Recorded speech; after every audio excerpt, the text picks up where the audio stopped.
Everyone needs a quick pasta dish. This delicious shrimp pasta is made with fresh lemon juice and olive oil. The result is a perfect meal that is light and flavorful. I'll show you how to make it. So I start first with some scallions. I'll take it and slice it into small pieces. Then I'll take a plum tomato and dice that as well.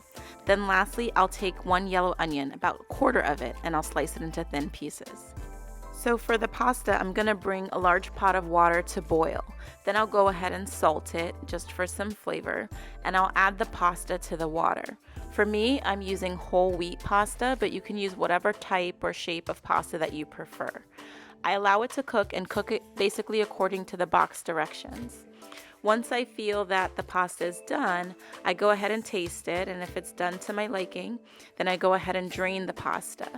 Once I finish draining it, I'm basically going to set it aside and cover it and leave it for later. So for the shrimp, I actually use frozen shrimp a lot of times.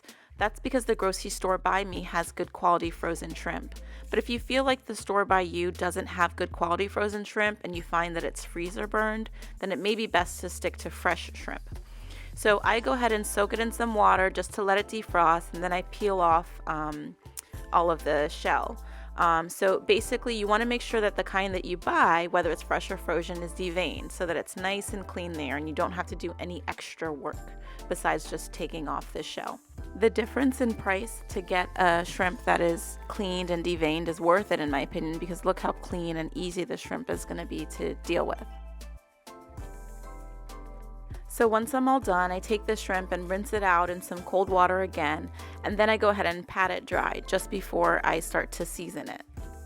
So the first thing I do is sprinkle some onion powder, followed by some garlic powder. Then I go ahead and put some paprika. Lastly, I put some adobo. This seasoning combination has worked well for me, so you may notice that I tend to do a similar mix when I'm cooking. So I mix everything together with a spoon just because I don't want to get my hands dirty, but you can feel free to use your hands. And then next I actually add some Caribbean green seasoning. As you know, I tend to use this a lot, especially after meeting my husband. And while it's not absolutely necessary, it is really important and does enhance the flavor of the shrimp. So it's worth stopping by your local international market to add this. So I'm going to add some olive oil to the pan to cook the shrimp. So basically once it gets hot, I go ahead and add the shrimp and I'm going to lightly cook it. Basically, I'm going to cook it just for a few minutes on each side. I first make sure to spread them out completely just so that they can all be evenly distributed in the pan. I then do go ahead and lightly cover it just to kind of help speed up the cooking process a little bit and trap the heat. Once I check on it after about 2 minutes, I go ahead and flip the shrimp. And I'm basically going to do the same thing again. Allow them to basically cook just for 2, maybe 3 minutes per side. Not very long. Depending on your heat, you may need to adjust it accordingly. Try to also from time to time spread around the oil just to make sure that everything is evenly distributed. So after letting this side cook for another 2 minutes, I remove the cover and see that the shrimp is very nicely cooked. I go ahead and take it all off the pan because, I don't want the shrimp to become overcooked. Usually I want to keep cooking in the same pan. However, the amazing cook that I am, you can see that that portion up there is a little burnt. So I can't keep using this pan or else it's going to really impact my sauce. So unfortunately, I have to wash this pan. I'm going to lose some of the flavor, try to do better than me, and basically start again. So whether you use the same pan or different pan, you're basically going to add some olive oil and now move on to your vegetables. You're going to go ahead and saute the onions really just briefly for about 1, maybe 2 minutes. And then you're going to mix them around, allow them to cook briefly. And then next you're going to be adding your scallions.